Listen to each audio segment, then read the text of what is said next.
Hello everyone my dear students, class 10th alert हो जाइए। Definite success पाठशाला जो है लेके आया आज इकोनॉमिक्स का चैप्टर नंबर 1 डेवलपमेंट का एनसीईआरटी सॉल्यूशन।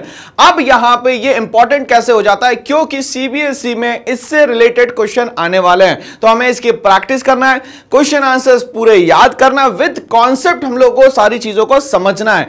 तो यहां पे अलर्ट होने वाली बात इसीलिए है क्योंकि जो क्वेश्चन आंसर आपको पढ़ाया जा रहा है उसको एक बार आपको लिख के जरूर देखना है दोस्तों। क्यों? क्योंकि एग्जाम जो है आपका रिटर्न फॉर्म में है, यहां पे ओरल कम्युनिकेशन कुछ भी नहीं होगा। मैं ओरली आपको समझा रहा हूं बट आपको खुद यहां पे प्रैक्टिस तो करना ही पड़ेगा दोस्तों। बिना प्रैक्टिस के जंग नहीं जीती जाएगी, इसीलिए आप कलम उठाइए और शुरू हो जाइए। चलिए तो शुरुआत करते हैं। आज हम लोग यहां पे क्या शुरुआत है सर, क्लास 10th के इकोनॉमिक्स के डेवलपमेंट चैप्टर की शुरुआत है जो कि चैप्टर नंबर 1 है। और आज हम लोग बात करने वाले हैं, टॉपिक जो है वो एनसीईआरटी का सॉल्यूशन पार्ट है। चलिए तो सबसे पहले यहां पे आपके सामने क्वेश्चन आ रहा है जो एमसीक्यू फॉर्म में है, मतलब मल्टीपल चॉइस क्वेश्चन के फॉर्म में है। बट इसके लिए जरूरी यह है कि आपने पूरा चैप्टर जो है वो अच्छे से पढ़ रखा होगा तो ही ये एमसीक्यू जो है वो बनेगा, अदरवाइज ये एमसीक्यू नहीं बनेगा। तो चलिए क्वेश्चन को हम लोग समझते हैं। After that we move on to the options, and options को भी हम लोग यहां पे समझेंगे। पहले डेवलपमेंट ऑफ अ कंट्री, अगर किसी कंट्री के डेवलपमेंट की अगर आप बात कर रहे हैं, can generally be determined by, किससे जनरली बोला गया है, जनरली किन चीजों से इसको मालूम किया जाता है, मेजर किया जाता है। तो इन्होंने कहा per capita income, its average literacy level और health status of its people. ये तो सही बात है। और ऑल ऑफ द अबव, यहां पे ये ऑप्शन तो बिल्कुल सही दिए गए, बट हम लोग ऑप्शन से भी सब्सिडियरी क्वेश्चन यहां पे बनाते हैं दोस्तों। क्यों? क्योंकि सर हमें यहीं पे एक ही क्वेश्चन में पूरे चैप्टर में जो हम लोगों ने 360 डिग्री एनालिसिस किया उसका समझ और उसकी हमें क्या होनी चाहिए, नॉलेज होनी चाहिए। चलिए सबसे पहले बोला इन लोगों ने पर कैपिटा इनकम। सर पर कैपिटा इनकम को कैसे डिफाइन करते हैं, तो जो भी हमारी नेशनल इनकम होगी, इस नेशनल इनकम को अगर मैं डिवाइड कर देता हूं टोटल पॉपुलेशन से,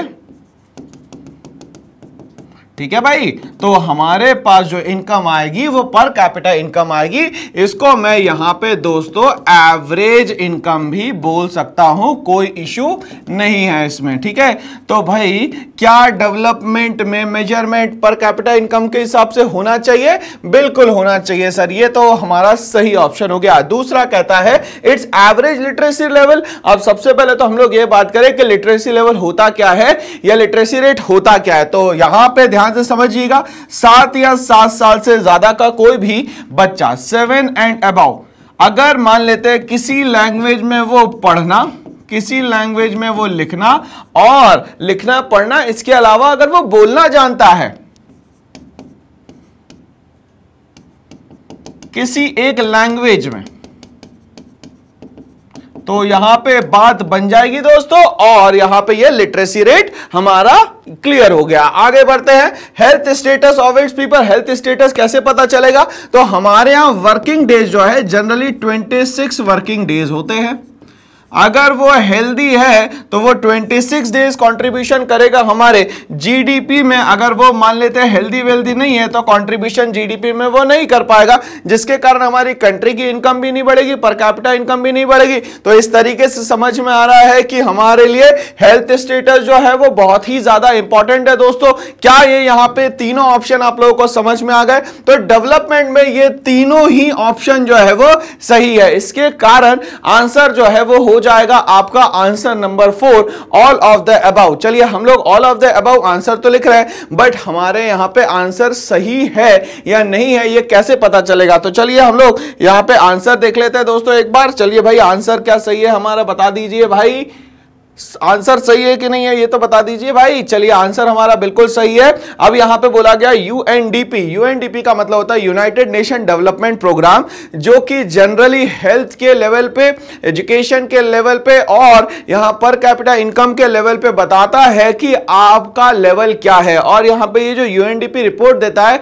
उसको हम लोग कहते हैं एचडीआर रिपोर्ट। क्या बोलते हैं? HDR, human development report. और यहां पे ये जो भी रिपोर्ट आ रही है वो किसके अंडर में आ रही है, कितने कंट्रीज के अंडर में आ रही है दोस्तों, तो हमें ये याद रखना है कि अभी हमारे पास टोटल 198 कंट्रीज है, 189 कंट्रीज है जिसमें से ये report I. For example India जो है वो मान लेते हैं 163rd रैंक पे है दोस्तों।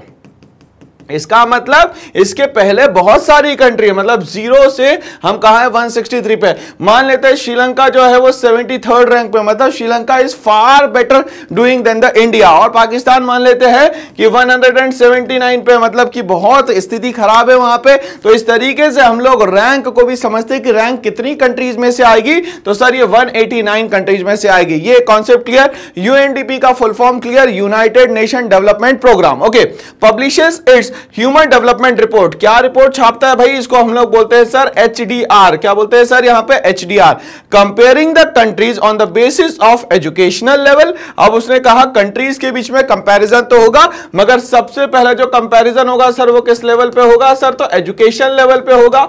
ठीक है बच्चों, यहां पे क्लियर हो गया भाई, एजुकेशन सबसे ज्यादा इंपॉर्टेंट है। और यहां पे गवर्नमेंट ऑफ इंडिया ने एजुकेशन के लिए क्या करा, तो राइट टू एजुकेशन एक्ट 2002 लाया, जिसमें बोला गया कि 6 to 14 ईयर्स का कंपलसरी एजुकेशन होगा ही होगा, चाहो या नहीं चाहो। इसको बना दिया गया है बच्चों का राइट। चलिए आगे बढ़ते हैं हम लोग। यहां पे नेक्स्ट बोलता है देयर हेल्थ स्टेटस। तो दूसरा जो पैरामीटर आता है उसको हम लोग बोलते हैं हेल्थ स्टेटस। ठीक है, और थर्ड जो आता है उसको हम लोग बोलते हैं दोस्तों यहां पे पर कैपिटा इनकम। तो इसका स्क्रीनशॉट ले लीजिए। हम लोगों ने ये जो एक्सप्लेनेशन दिया है ये एग्जाम में बहुत ही इंपॉर्टेंट है और आपके यहां पे काम आने वाला है। तो यहां पे कॉन्सेप्ट क्लियर हो गया मेरे ख्याल से यार भाई।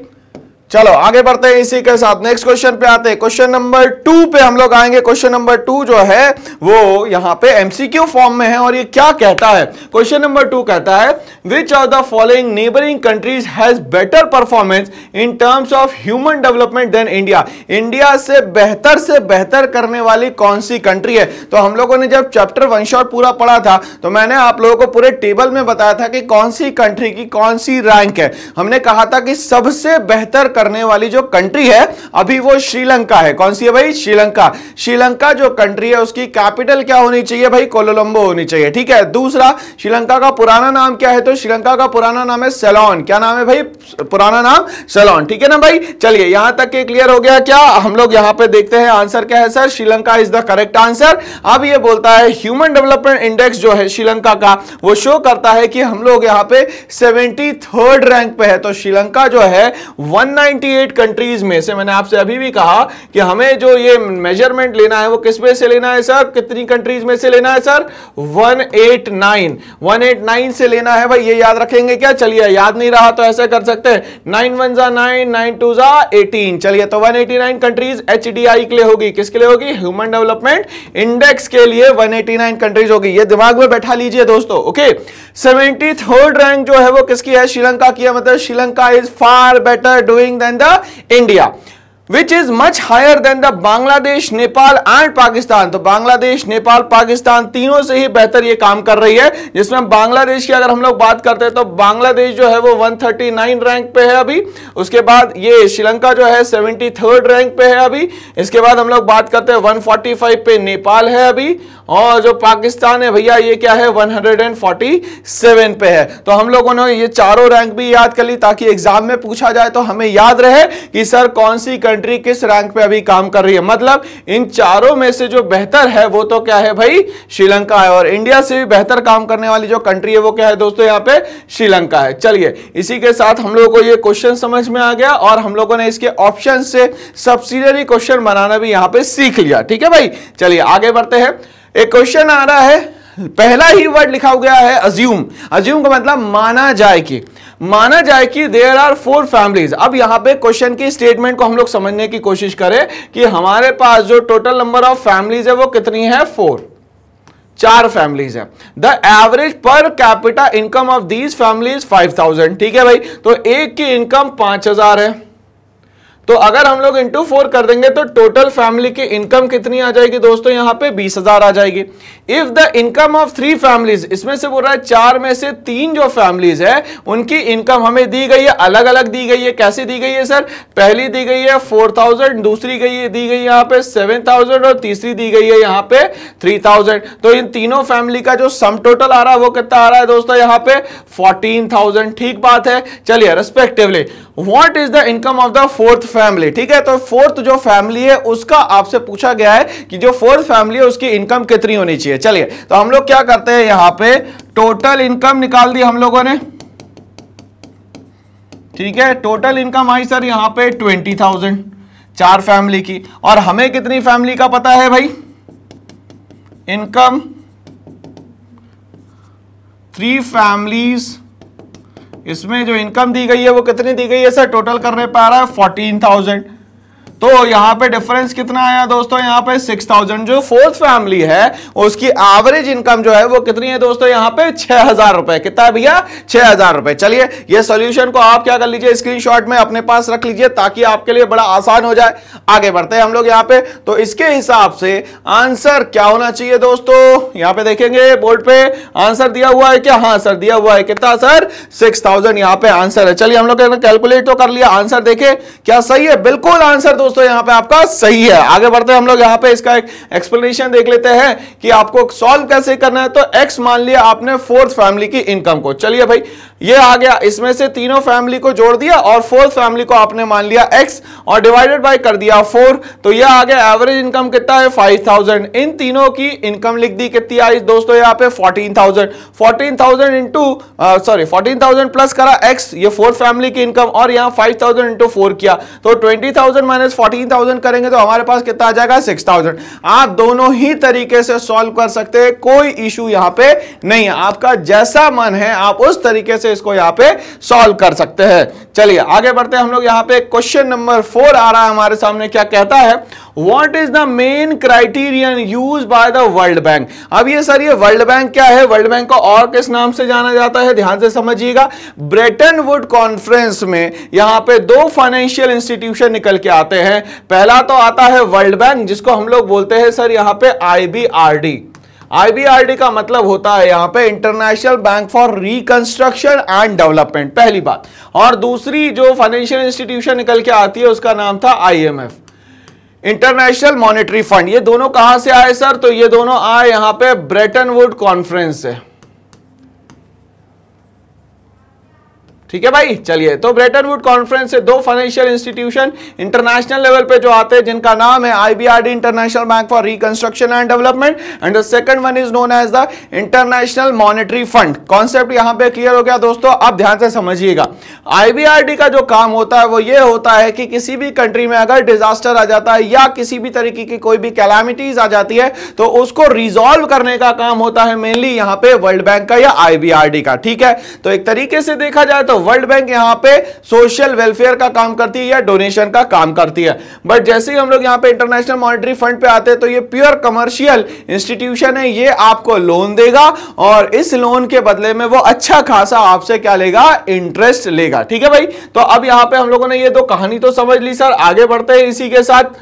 क्या कहता है, ये कहता है in classifying different countries, world bank के हिसाब से क्या अलग अलग कंट्रीज कैसा रोल प्ले कर रही है, कितना अच्छा काम कर रही है, कोई खराब कंट्री हो गई है तो क्यों हो गई, रीजन क्या है, ये सब वर्ल्ड बैंक बताना चाह रहा है। What are the limitation of this criterion if any. अगर मान लेते हैं ये कंपैरिजन तो कर रहा है बट यहां पे क्या इसमें कोई इसकी लिमिटेशन है या ये फ्रीली एक साथ क्या कर रहा है, पूरी की पूरी चीजों को कंपेयर करके आपके सामने रख दे रहा है। तो चलिए आइए मूव करते हैं हम लोग आंसर की तरफ। World bank classifies different countries on the basis of their पर कैपिटा इनकम। तो ये एक बेस याद हो गया हमें कि वर्ल्ड बैंक जो है जो कंपेयर करता है वो पर कैपिटा इनकम पे करता है। और पर कैपिटा इनकम को कैसे फाइंड आउट करते हैं, तो मेरे क्लास के 10th के बच्चों को सारी चीजें पता है। उन्होंने कहा सर कि नेशनल इनकम को डिवाइड कर दीजिए आप टोटल पॉपुलेशन से, तो जो भी वैल्यू डॉलर्स में आएगी वो हमारी पर कैपिटा इनकम होगी। इतना दिमाग में यहां पे रखना है। और पर कैपिटा इनकम के बेसिस पे यहां पे कंपैरिजन हो सकता है 43,900 और 2500। मैंने आपको बताया था रिच कंट्रीज की पर कैपिटा इनकम लगभग 43,900 होनी चाहिए और जो लोअर लीस्ट डेवलप्ड कंट्रीज है उनकी एवरेज जो पर कैपिटा इनकम है वो कितनी आ रही है दोस्तों यहां पे, तो $2500 यहां पे आ रही है। ठीक है, इस पे हम लोग परचेसिंग पावर पैरिटी की भी बात कर सकते हैं कि $1 में कितनी चीजें खरीदने की आप ताकत रखते हो। चलिए आगे बात करते हैं। और average income of a person in the country, तो पर कैपिटा इनकम और the average income is the basic pillar to calculate the World Bank categorisation. तो वर्ल्ड बैंक अपने हिसाब से जो कैटेगरी बनाता है, यहां पे क्राइटेरिया बनाता है, उसमें दो ही पिलर है, पर कैपिटा इनकम और दूसरा कौन सा हो गया दोस्तों यहां पे, average income of a person in the country. It is calculated by dividing the total income of the country bye the total population of the country. तो आपके दिमाग में फॉर्मूला बिल्कुल सही तरीके से बैठ चुका है, मुझे ऐसा लगता है। चलिए, तो ये क्वेश्चन नंबर 4 बहुत ही आसान था क्योंकि सर हमने ऑलरेडी क्या कर रखा था, हमने क्या कर रखा था सर कि हम लोगों ने चैप्टर बहुत अच्छे से पढ़ रखा था, बट वर्ल्ड बैंक ने ये तो बता दिया पर कैपिटा और एवरेज इनकम जो है बेस पिलर है, और निकालना कैसे है तो सर टोटल जो हमारी नेशनल इनकम होती है उसको डिवाइड कर दो पॉपुलेशन से तो पर कैपिटा इनकम आ जाती है। बट क्या सर इसकी कोई लिमिटेशंस भी है? हाँ भैया, लिमिटेशंस भी है कि हर जगह ये क्राइटेरिया फुलफिल नहीं होता। लिटरेसी रेट भी तो है, हेल्थ स्टेटस भी तो है, एजुकेशन भी तो है, ये सब क्राइटेरिया कहां चला गया दोस्तों जो यूएनडीपी ने कहा था। चलिए अब हम लोग लिमिटेशंस की बात करते हैं। According to the World Bank, it does not give any information about the distribution of average income among the people in the country. ये बता तो रहा है कि हम लोग मेजर तो इस पे कर रहे हैं, बट यहां पे कोई इंफॉर्मेशन नहीं देता जो कि पर कैपिटा इनकम या एवरेज इनकम डिस्ट्रीब्यूशन की होती है। Number 2, it ignores important factors like literacy rate. सबसे इंपॉर्टेंट फैक्टर तो हमारे यहां एजुकेशन है, जिसमें हम लोग बात कर रहे हैं दोस्तों यहां पे लिटरेसी रेट की। दूसरा, इन्फेंट मोर्टालिटी रेट। मैंने आपसे कहा था इन्फेंट मोर्टालिटी रेट का मतलब वो कोई भी इन्फेंट जो 0 to 1 ईयर्स के बीच में किसी कारण से डेड हो जाता है पर 1000 में से, उसको हम लोग बोलते हैं इन्फेंट मोर्टालिटी रेट। मगर वर्ल्ड बैंक तो इसको यहां पे क्राइटेरिया मान ही नहीं रहा है, ये भी तो गड़बड़ बात है भाई। चलिए, दूसरा बोलता है हेल्थ केयर। मैंने कहा आपसे कि अगर बंदा हेल्दी है तो वो 26 डेज क्या करेगा, एक मंथ में वर्क करेगा, तभी मैं उसको हेल्दी मानता हूं। Which play a crucial role in the development of the country. और ये जो तीनों चीजें हैं, इन्फेंट मोर्टालिटी रेट हो गई, हेल्थ स्टेटस हो गई, या यहां पे लिटरेसी रेट हो गई, ये तीनों बहुत ज्यादा इंपॉर्टेंट है। कहां पे सर, तो ये कैलकुलेशन करने में किसकी, तो सर यहां पे कैलकुलेशन चल रही है वर्ल्ड बैंक के हिसाब से कि कंट्रीज में कंपेयर कैसे किया जाए। तो इस तरीके से ये हमारा आंसर जो है हमें समझ में आ गया है दोस्तों। चलिए आगे बढ़ते हैं, इसी के साथ क्वेश्चन नंबर 5 पे आते हैं। क्या कहता है क्वेश्चन नंबर 5, स्क्रीन पे आ चुका है आपके। In what respects is the criterion used by the UNDP. यहीं पे रुक जाते हैं। यूएनडीपी के हिसाब से क्या क्राइटेरिया होना चाहिए फॉर मेजरिंग डेवलपमेंट। आपको यूएनडीपी के हिसाब से बताना है कि डेवलपमेंट कैसे मेजर किया जाएगा, different from the one used by the World bank. World bank और यूएनडीपी के कंपेयर करने में क्या डिफरेंस है, क्वेश्चन समझ में आ चुका होगा। ऑलरेडी अभी हम लोग वर्ल्ड बैंक की बात कर चुके हैं। वर्ल्ड बैंक ने कहा कि पर कैपिटा इनकम जो है वो हमेशा दोस्तों बेस होना चाहिए, ये हमें याद रखना है। चलिए हम लोग इसके आंसर से हम लोग कंपेयर करेंगे और समझेंगे। World bank only uses per capita income. ये कंठस्थ कर लो, याद कर लो कि वर्ल्ड बैंक हमेशा पर कैपिटा इनकम के बेसिस पे क्या करता है, कंपेयर करता है।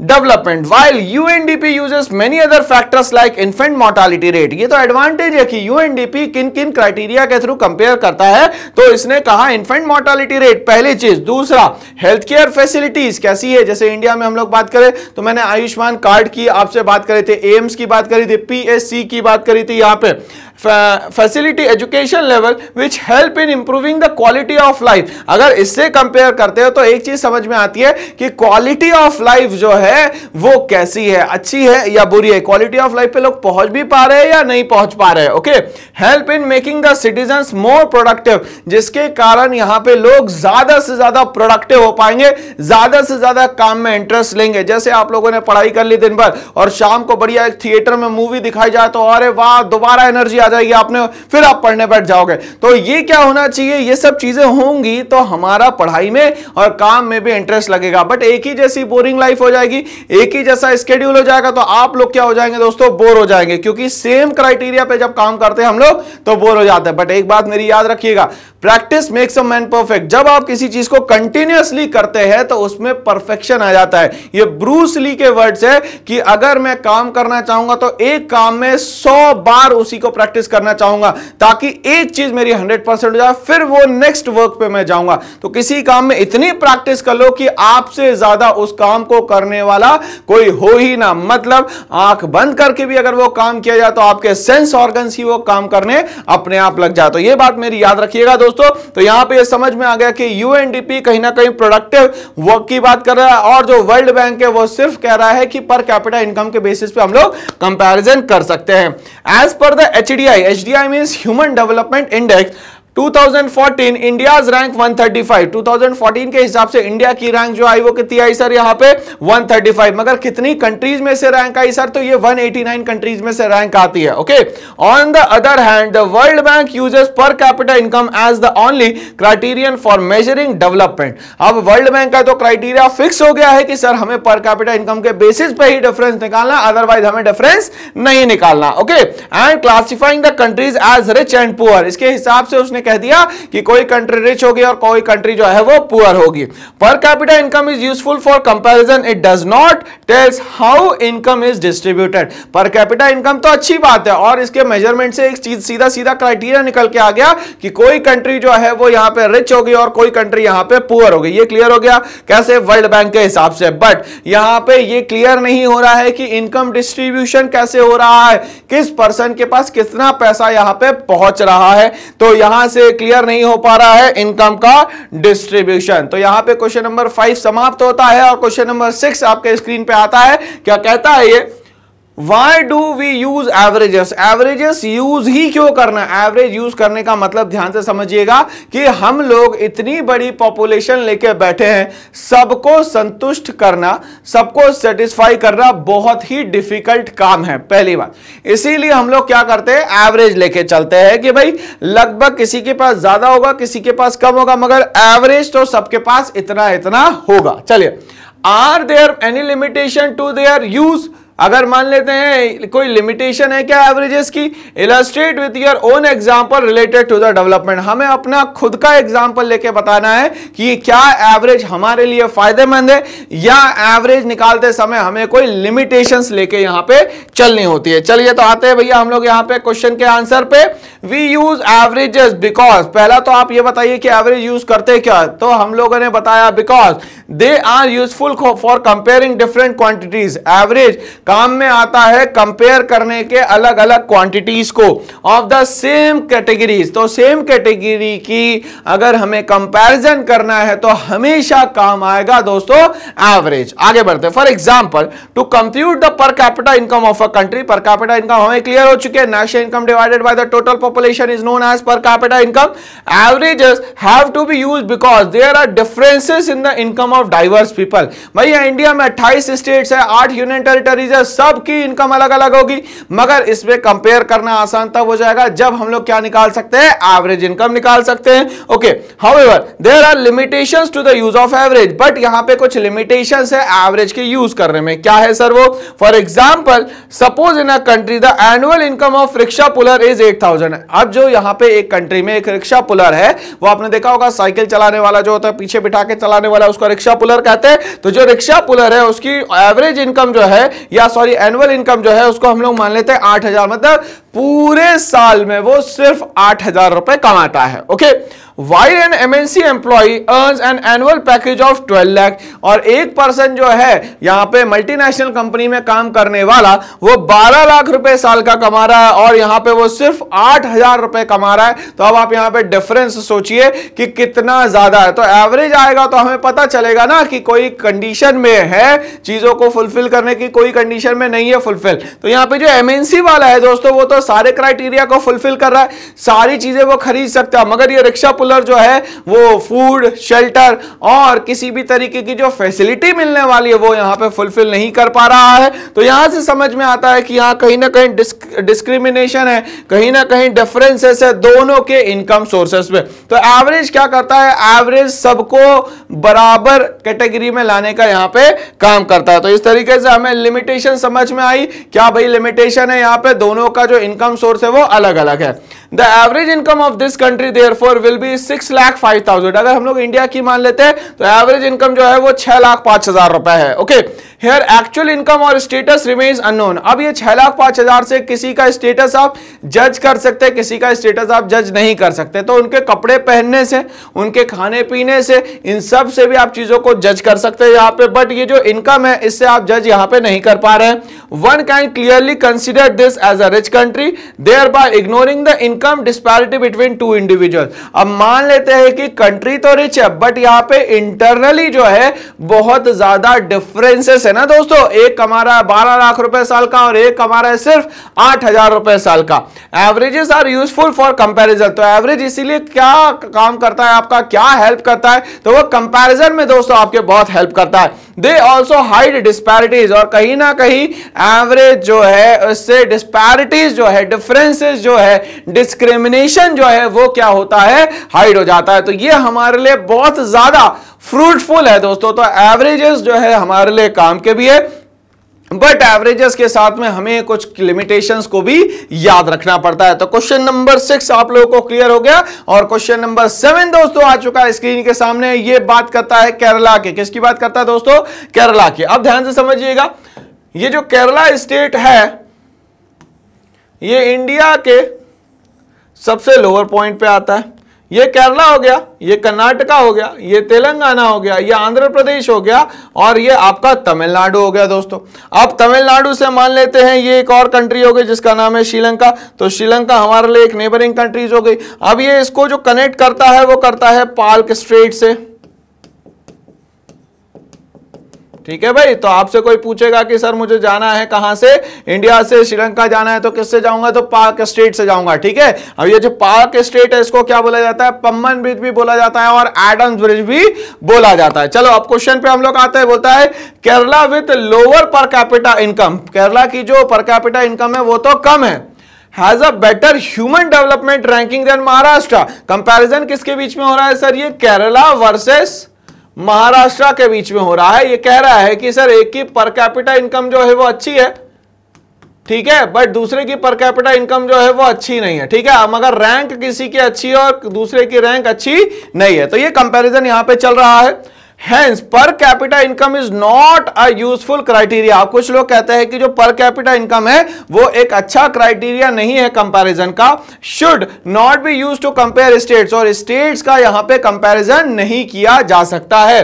Do you agree? Discuss। अब ये यहां पे क्या आप इस बात से एग्री है, क्या आप इसको डिस्कस कर सकते हैं यहां पे। चलिए, तो यहां पे तो कॉन्सेप्ट क्लियर हो गया सर कि दो बेसिस बन गए यहां पे। पहला बन गया पर कैपिटा इनकम और दूसरा बन गया यहां पे रैंक।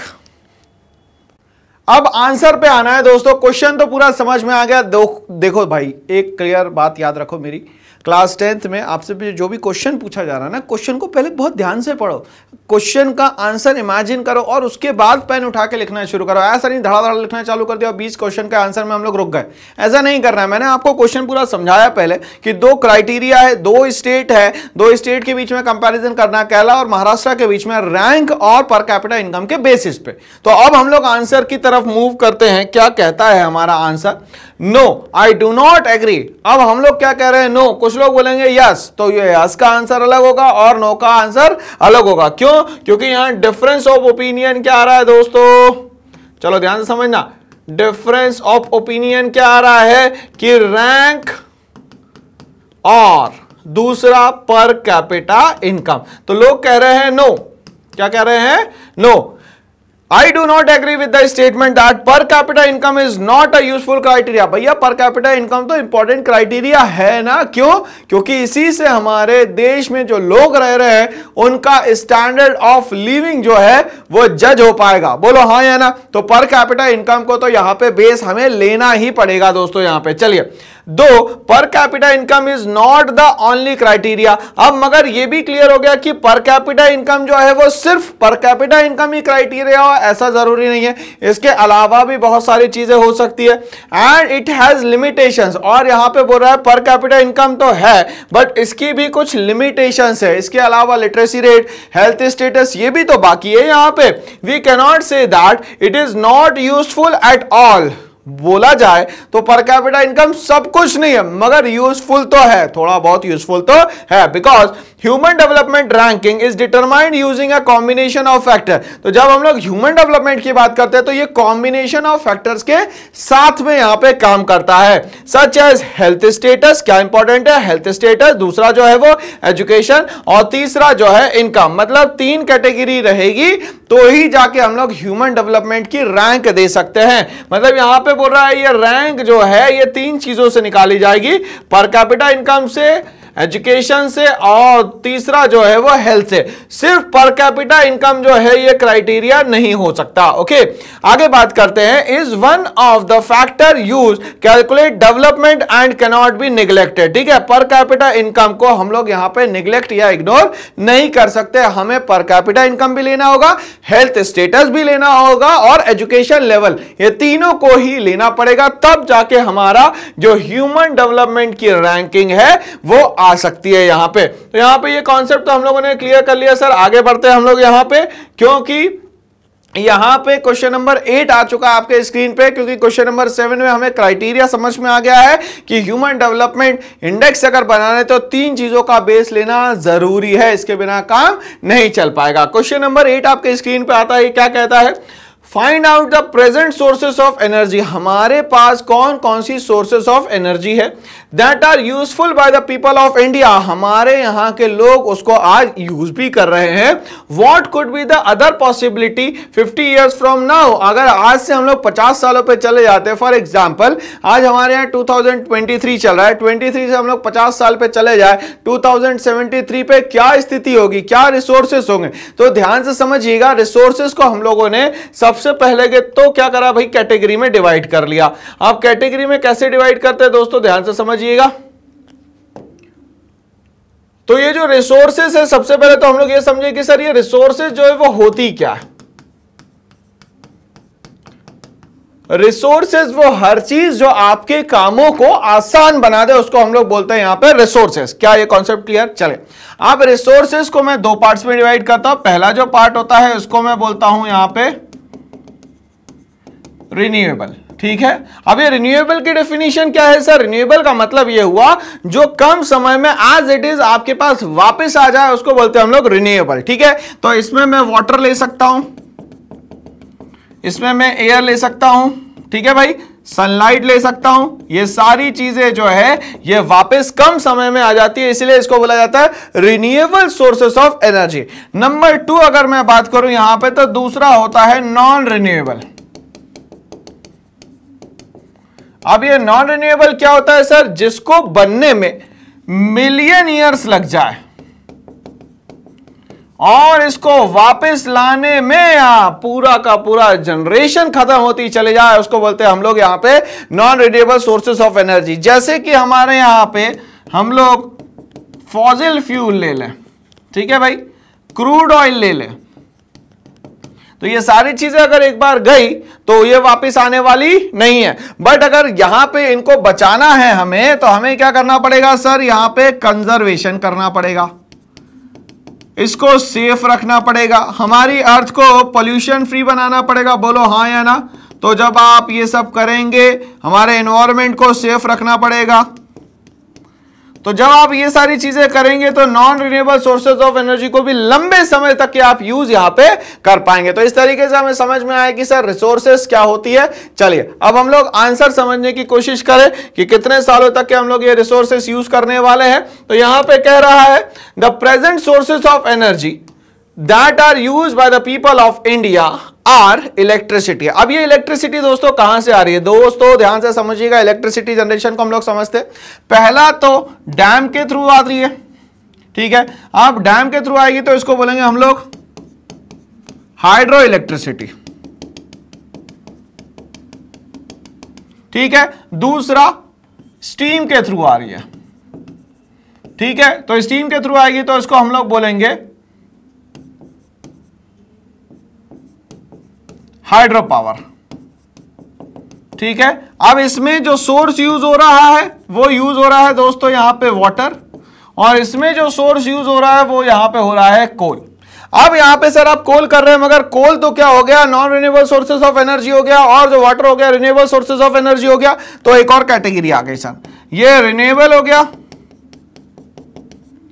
ठीक है, और ये जो हो गया नॉन रिन्यूएबल हो गया, ठीक बात है। मतलब ये वापस आ जाएगा और ये वापस नहीं आ जाएगा। तो सर यहाँ पे कोल जो है हमारे पास कौन सा अवेलेबल है और पूरे वर्ल्ड में कितने टाइप के कोल होते हैं? तो कोल जो है दोस्तों यहाँ पे 4 टाइप के होते हैं। पहला जो कोल होता है उसको बोलते हैं हम लोग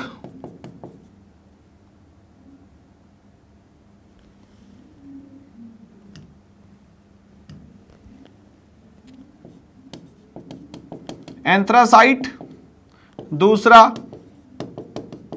बिटुमिनस, तीसरा लिग्नाइट, और चौथा हो गया पीट। याद क्या रखना है सर? तो ये जो डैम से रिलेटेड प्लांट्स है उनको बोला जाता है सर यहां पे, क्या बोला जाता है सर यहां पे? NHPC। और यहां के जो प्लांट होते हैं उसको बोला जाता है NTPC। तो ये हम लोगों ने इलेक्ट्रिसिटी के बारे में पूरा का पूरा समझा कि ये किस तरीके से इलेक्ट्रिसिटी इंडिया में अभी यहाँ पे जनरेट हो रही है। एक तो हाइड्रो पावर प्लांट के थ्रू हो रही है और दूसरा हो रहा है हाइड्रो इलेक्ट्रिसिटी, ठीक है ना। तो ये हाइड्रो पावर प्लांट जो है कहीं ना कहीं किस पे काम कर रहे हैं भैया? कोल पे कर रहे हैं, या हम लोग बोल सकते हैं स्टीम पावर पे कर रहे हैं, ठीक है ना। और 4 तरीके के कोल हो गए, एंथ्रासाइट, बिटुमिनस, लिग्नाइट और पीट। चलिए, तो ये एग्जाम में काम आने वाली चीज है, आप इसका स्क्रीनशॉट ले सकते हैं। आगे हम लोग बढ़ते हैं यहाँ पे दोस्तों। तो इलेक्ट्रिसिटी हमें समझ में आ गई, इलेक्ट्रिसिटी का हम लोग यहां पे इस्तेमाल कर रहे हैं। दूसरा कोल का हम लोग इस्तेमाल कर रहे हैं। कोल का सबसे ज्यादा इस्तेमाल आयरन एंड स्टील इंडस्ट्री में भी होता है। क्रूड ऑयल का हम लोग इस्तेमाल कर रहे हैं। क्रूड ऑयल के लिए हम लोग को एक बात याद रखनी है, इन वर्ल्ड में क्रूड ऑयल सप्लाई करने वाली ओपेक कंट्रीज है। कितनी कंट्रीज है सर? तो ये 13 कंट्रीज है जो वर्ल्ड में क्रूड ऑयल देती है, ठीक है। दूसरी बात, क्रूड ऑयल से हम लोग पेट्रोलियम निकालते हैं, जो कि एक सिस्टम से निकाला जाता है जिसको हम लोग बोलते हैं फ्रैक्शनल डिस्टिलेशन, ठीक है। इस फ्रैक्शनल डिस्टिलेशन में 13 बाय प्रोडक्ट निकाले जाते हैं। ये एग्जाम में याद रखिएगा दोस्तों, ओके। चलिए, इसमें ही पेट्रोलियम, इसी में पैराफिन वैक्स, और इसी में क्या होता है? डीजल भी होता है। चलिए, तीसरी इंपॉर्टेंट बात, ये पूरे जो ओपेक कंट्रीज है वो एक तरीके का रेट रखती है जिसको कहा जाता है कार्टेल सिस्टम। इस कार्टेल सिस्टम को हम लोग बोल सकते हैं फिक्स्ड रेट। तो ये पर बैरल हमें क्रूड ऑयल जो है ये ओपेक कंट्रीज यहां पे देती है। इतना सा जो डेटा है वो हम लोग को याद रखना है एग्जाम तक के। चलिए आगे बढ़ते हैं इसी के साथ। नेक्स्ट बोलता है यहां पे काउडंग, जो हमारे एनिमल्स है उनसे हम लोग क्या करते हैं, जो भी उनका वेस्टेज आता है तो उससे हम लोग काउडंग बना के उसको एज अ फ्यूल यूज करते हैं। यहाँ पे सोलार एनर्जी की बात करें तो सोलार एनर्जी बहुत तेजी से यहाँ पे हमारे यहाँ इंडिया में अब यूज हो रही है।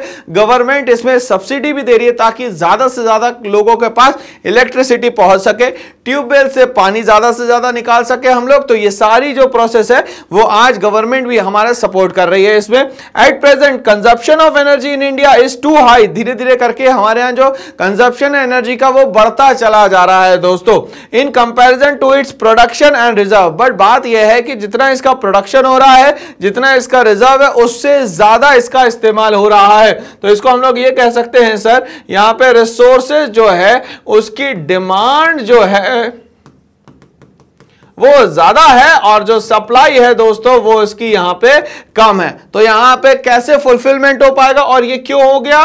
क्योंकि सर यहां पे धीरे धीरे करके हमारी जो पॉपुलेशन है वो बढ़ती चली जा रही है। लगभग 142 करोड़ जो है वो हमारी आज की पॉपुलेशन है। लगभग बोल रहा हूं मैं ना। चलिए आगे बोलता है, India's known reserve of oil are expected to last about 30 to 40 years only. अगर हम लोग यहां पे देखें तो जो हमारे पास ऑयल रिजर्व है वो बस 30-40 साल और चलेगा, इसके बाद हमारा ये ऑयल खत्म हो जाएगा। फिर क्या करेंगे हम सर? तो हम लोगों ने क्या यूज करा है सर? अल्टरनेटिव फ्यूल सिस्टम, ठीक है। अब ये क्या है सर?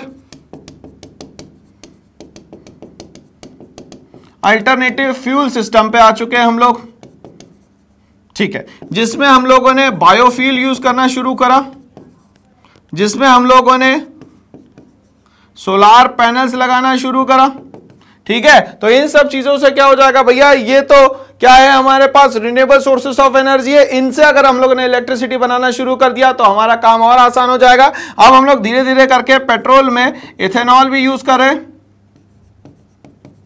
ठीक है। परसेंटेज में अगर बात करें तो अगर 90% पेट्रोल यूज हो रहा है तो प्लस 10% जो है वो इथेनॉल यूज हो रहा है। और ये इथेनॉल किससे मिल सकता है, तो हमें शुगर केन जूस से मिल सकता है, जो शुगर केन होता है उससे हम लोग इथेनॉल निकाल सकते हैं। तो इस तरीके से हम लोग धीरे धीरे करके अल्टरनेट फ्यूल्स पे भी स्विच कर रहे हैं दोस्तों। चलिए यहां तक के कॉन्सेप्ट क्लियर हो गया, क्या आगे बढ़ सकते हैं हम लोग। यहाँ पे ये कहता है कि 30 से 40 साल तक के हमारे पास रिजर्व रहेगा, उसके बाद खत्म हो जाएगा। बट दोस्तों हम लोग अल्टरनेटिव फ्यूल्स भी तो यूज कर रहे हैं। तो इस तरीके से इंडिया जो है बहुत तेजी से बढ़ रहा है और बहुत तेजी से प्रोडक्शन और रिजर्व नहीं हो पा रहे, बट फिर भी यहां पे कंजप्शन बढ़ता चला जा रहा है। So therefore other possibilities 50 year from now could include ethanol, biodiesels. अब हम लोगों को कहीं ना कहीं स्विच तो करना पड़ेगा, ठीक है। तो अब हम लोग आए दोस्तों यहाँ पे इथेनॉल पे, फिर हम लोग आए यहाँ पे बायोफ्यूल्स पे। अब हम लोग बात करें यहाँ पे न्यूक्लियर एनर्जी की, तो यहाँ पे न्यूक्लियर एनर्जी के लिए हम लोग यूज करते हैं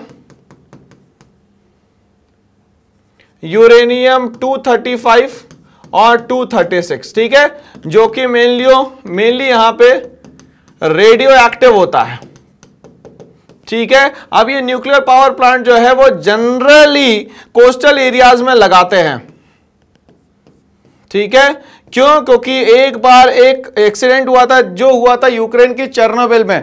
वहां पे एक्चुअली इसमें होता क्या है, ये अनकंट्रोल्ड चेन रिएक्शन पे काम करता है। अगर ये एक बार चालू हो गया तो ये मल्टीपल में बढ़ता चला जाएगा, मतलब 2 × 2 4, 4 × 4 यहां पे हो गया दोस्तों 16, ठीक है ना।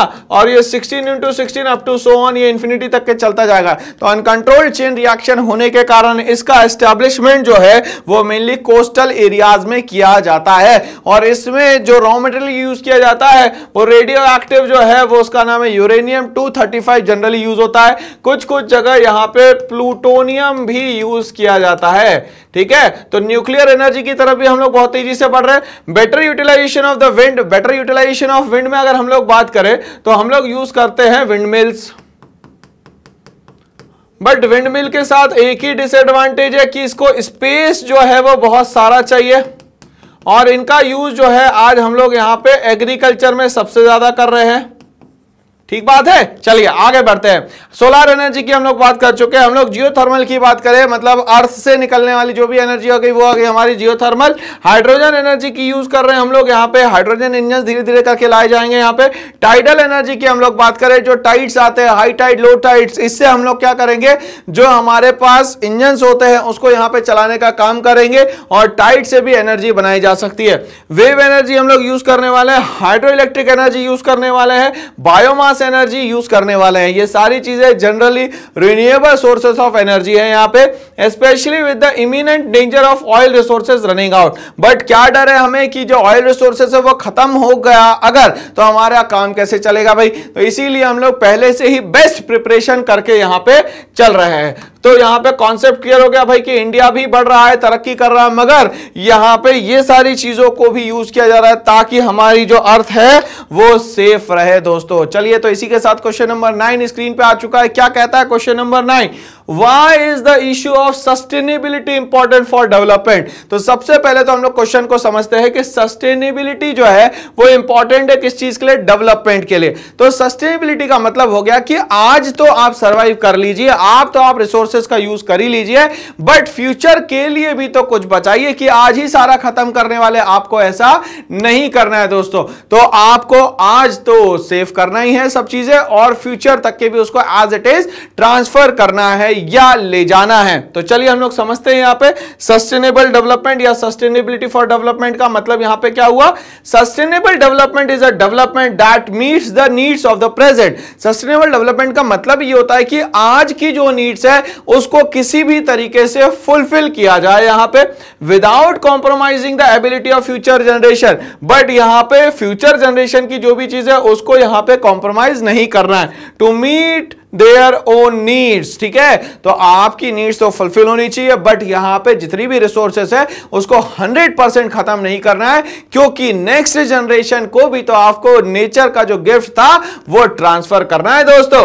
The issue of sustainability is important. जो इश्यू है सस्टेनेबिलिटी का वो आज बहुत ज्यादा इंपॉर्टेंट है। जैसे मैंने उस दिन टाइगर का एग्जांपल दिया था आपको कि 1447 टाइगर्स बच गए थे, बट यहां पे गवर्नमेंट ने और ज्यादा पोचिंग को स्ट्रिक्ट कर दिया, और ज्यादा कठिन नॉर्म्स बनाए, तो ये लगभग 4-4,500 पे पहुंच चुके हैं। एम स्ट्राइप्स जो जीपीएस ट्रैकिंग सिस्टम आया उसके थ्रू टाइगर्स को यहां पे कंजर्व किया गया, बचाया गया, प्रिजर्व किया गया। तो यहां पे यही समझना है हम लोगों को, जो सस्टेनेबिलिटी है ये इंपॉर्टेंट इशू तो है, because if the natural resources are not use carefully, अगर नेचुरल रिसोर्सेज को आपने सही तरीके से इस्तेमाल नहीं करा, किसकी बात हो रही है यहां पे, non renewable sources of energy की बात हो रही है, क्योंकि इसको मिलियन ईयर्स लग जाते हैं बनने के लिए। तो अगर आपने सही से इस्तेमाल नहीं किया, they may not be available for future generation. आज खत्म, जैसे हम लोग आज बात कर रहे हैं क्रूड ऑयल, क्रूड ऑयल अगर 30-40 साल में खत्म हो जाएगा तो नेक्स्ट जनरेशन इसको देख ही नहीं पाएगी, उसको पता ही नहीं होगा कि ये फ्यूल नाम की भी कोई चीज होती है। जैसे हमें लगता है कि डायनासोर हुआ करता था, होगा एक टाइम पे, मगर वो क्या हो गया, खत्म हो गया। तो अब हम लोग बोलते हैं कि एक टाइम पे होता होगा। वैसे ही नेक्स्ट जनरेशन हमसे बोलेगी कि पेट्रोल हुआ करता था, कोल हुआ करता था, ठीक है ना। तो ऐसा हमें नहीं करना है दोस्तों।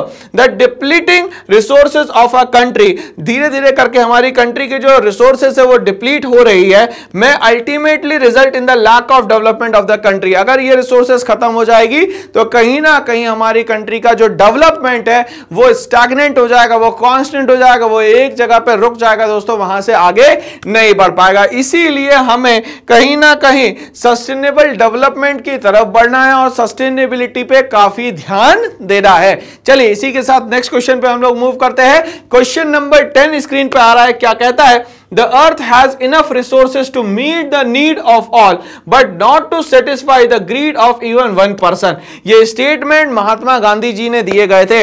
महात्मा गांधी जी की पुण्यतिथि पे ही, मतलब कि 2 अक्टूबर को हमारे यहाँ स्वच्छ भारत अभियान भी चलाया जा रहा है। इससे भारत में एक बहुत बड़ी क्रांति आई है, लोगों को अवेयर किया गया, लोगों ने सफाई करना शुरू करी और उनको लगा कि वाकई सफाई अगर है तो यहाँ पे जन्नत है, मतलब कि मजा आ रहा है रहने में। बट अगर गंदगी में रहेंगे बीमारियां भी पड़ेगी और हम लोगों को भी परेशान होना पड़ेगा। तो स्वच्छ भारत अभियान जो है वो बढ़िया चल रहा है आजकल हमारे यहाँ, और हमारे प्राइम मिनिस्टर भी इस चीजों को काफी सपोर्ट कर रहे हैं। अच्छी बात है ये। तो ये जो वर्ड्स है ये महात्मा गांधी जी के हैं। How is this statement relevant to the discussion of the development? क्या ये सही बात है? डेवलपमेंट में इसका बहुत बड़ा रोल है। मैं बोलता हूं 90% रोल जो है वो सिर्फ और सिर्फ किसका है भाई, यहां पे नीड्स को सेटिस्फाई करने का, ग्रीड को सेटिस्फाई करने का नहीं है। ग्रीड तो कभी सेटिस्फाई नहीं होने वाली है। चलिए इसको हम लोग यहां पे डिस्कस करने की कोशिश करते हैं भाई। चलिए समझिएगा, development not just depend on the economic factors of a country. Development जो है वो सिर्फ और सिर्फ इकोनॉमिक फैक्टर पे डिपेंड नहीं करता। जैसे हम लोगों ने लास्ट क्लासेस में समझा था मटेरियल और नॉन मटेरियल चीजों में, चैप्टर में भी हम लोगों ने समझा था कि मटेरियल चीजें एक लिमिट तक के आपको सेटिस्फाई तो कर सकती है, मगर नॉन मटेरियल चीज जो है वो आप खरीद ही नहीं सकते और उसके बिना लाइफ नहीं चल सकती। But it also depend on the resources that are available for the people of a country to use। अब यहां पे ये कहानी क्लियर कर दी इन लोगों ने कि ये जो रिसोर्सेस है वो बहुत इंपॉर्टेंट है। लोग धीरे धीरे करके उस पर डिपेंड होना शुरू कर रहे हैं। The statement the earth has enough resource to meet the needs. Needs का मतलब बेसिक नेसेसिटीज ऑफ लाइफ, जिसमें हम लोग फूड, क्लोथिंग और शेल्टर को जनरली कंसीडर करते हैं, of all, but not enough to satisfy the greed of even one person. तो ग्रीड तो किसी की सेटिस्फाई नहीं हो सकती, नीड्स सबकी सेटिस्फाई यहां पे हो सकती है। हमारे पूजनीय बापू जी के ये शब्द थे, is completely relevant in the terms of development of the country because natural resources are non renewable resources. जितने भी नेचुरल रिसोर्सेज आज आपको दिख रहे हैं जिसका हम लोग प्रॉपर्ली यूज कर रहे हैं वो non renewable sources of energy है, क्योंकि एक बार गए तो दोबारा आना जो है मुश्किल और मुश्किल है। चलिए आगे बढ़ते हैं। It is the responsibility of the people to use them only to meet their needs. अब यहां पे इसको हम लोग बोलते हैं कि काफी सोच समझ के जो है वो यहां पे इस्तेमाल किया जाए जितने भी रिसोर्सेस है उनका। इसको बोला जाता है इकोनोमाइजिंग ऑफ रिसोर्सेस। क्या बोलते हैं दोस्तों यहां पे? इकोनोमाइजिंग ऑफ रिसोर्सेस। मिनिमम यहां पे क्या होना चाहिए? वेस्टेज होना चाहिए, और मैक्सिमम क्या होना चाहिए? आउटपुट होना चाहिए। And not to satisfy their greeds. If natural resources are not used wisely now, अगर नेचुरल रिसोर्सेस को सही तरीके से आपने आज इस्तेमाल नहीं किया, फिर क्या होगा भाई, नहीं करोगे तो the future generation may not be able to use them for their needs. Future के पास सिर्फ नाम में रह जाएगा कि पेट्रोल हुआ करता था, क्रूड ऑयल हुआ करता था, बोलेगा कि भैया ठीक है ये तो चीजें हुआ करती थी, कोल हुआ करता था, मगर आज नहीं है। Which will result in the downfall of development of the country. कहीं ना कहीं हमारी कंट्री के डेवलपमेंट में इनका बहुत बड़ा रोल है, और अगर इनको हटा दिया जाए तो हमारी कंट्री की डेवलपमेंट जो है वो रुक जाएगी या कम हो जाएगी दोस्तों। तो इस तरीके से हमें समझ में आ गया कि सस्टेनेबल डेवलपमेंट क्या होता है, किस तरीके से काम करता है। हम सबकी नीड्स को फुलफिल कर सकते हैं, ग्रीड्स की किसी भी फुलफिल नहीं कर सकते। तो ग्रीड्स फुलफिल नहीं हो सकती, नीड्स सबकी फुलफिल हो सकती है। क्वेश्चन नंबर 11 स्क्रीन पे आ चुका है। क्या कहता है ये, list a few examples of environmental degradation. अब ये एनवायरमेंटल डिग्रेडेशन होता क्या है, ध्यान से हम लोग पहले समझते हैं। मतलब वो सारी चीजें जो अच्छी थी, हमारे कारण वो चीज जब खराब हो जाती है तो उसको बोलते हैं हम लोग एनवायरमेंटल डिग्रेडेशन। डिग्रेड का मतलब उसकी क्वालिटी इंफीरियर हो जाना। अब ये तो 6th 7th 8th 9th में पढ़ चुके हैं दोस्तों। 10th क्लास वाले बच्चे से ऐसा छोटू सा क्वेश्चन पूछा जाएगा तो आंसर तो मस्त वाला दे दोगे आप। ध्यान से समझिएगा, जब यहां पे डिग्रेड की बात होती है मतलब कि उसकी क्वालिटी पहले अच्छी थी, मतलब क्वालिटी अपग्रेड थी, और अब क्या हो गई है, क्वालिटी डिग्रेड हो गई। कारण क्या है भाई, तो कारण बहुत सारे पॉल्यूटेंट्स हैं। अब ये पॉल्यूटेंट किस किस में मिल रहे हैं सर, तो एयर में मिल रहे हैं, दूसरा वाटर में मिल रहे हैं, तीसरा लैंड में मिल रहे हैं, ठीक है। और जो चौथा है जो जनरली हम लोग कंसीडर कर लेते हैं वो हम लोग मानते हैं दोस्तों नॉइस पॉल्यूशन को। ये भी एक तरीके का पॉल्यूशन है। आप ध्यान से समझते हैं। अब एयर में कैसे मिल रहा है सर, तो यहां पे जितनी भी इंडस्ट्रीज है वो सब क्या कर रही है, जितना भी पॉल्यूटेड एयर है वो ऊपर छोड़ दे रही है, ठीक है भाई। अब ये इकट्ठा हो गया। अब मान लेते हैं ये क्लाउड है। अब ये क्लाउड में ये जो एफिलेंट्स है या आपके यहां पे जो भी पॉइजनस गैसेस है वो सब क्लाउड में जुड़ गई, और आगे चल के यहां पे अगर सल्फर डाइऑक्साइड ज्यादा हो जाता है तो ये क्रिएट करेगा दोस्तों यहां पे एसिड रेन, ठीक है। तो ये पहले टाइप का पॉल्यूशन हो गया एयर का। हमारे पे क्या असर पड़ेगा, तो एसिड रेन होगा। एसिड रेन होगा तो जाहिर सी बात है इंसान तो जी नहीं पाएगा, प्लांट्स भी नहीं जी पाएंगे, और एनिमल्स भी सर्वाइव नहीं कर पाएंगे।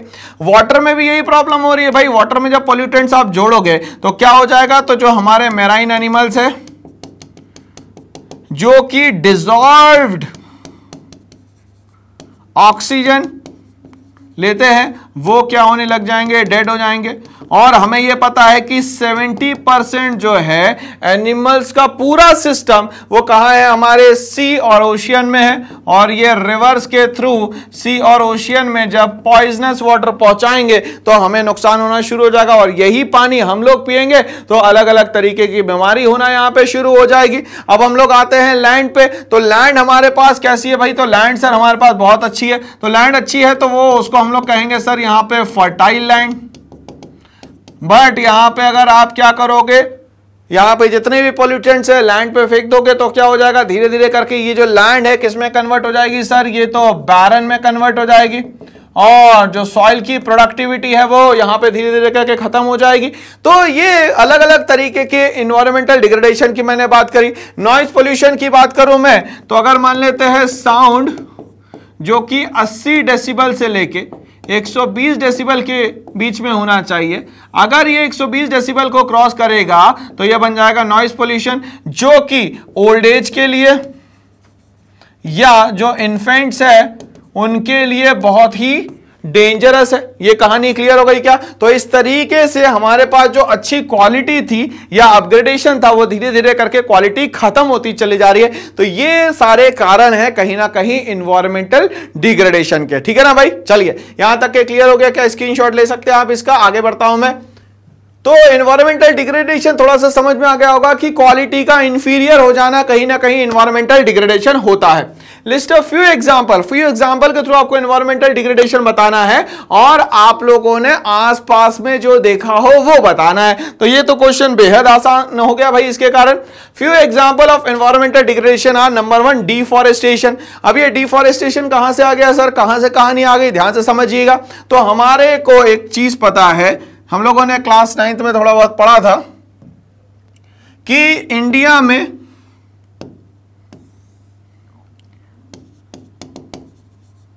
साइंटिफिक फॉरेस्ट्री लाई गई। कब लाई गई? लगभग सर 1865 में लाई गई। एक जर्मन इंडिया आता है जिसका नाम था डेट्रिच ब्रांडिस।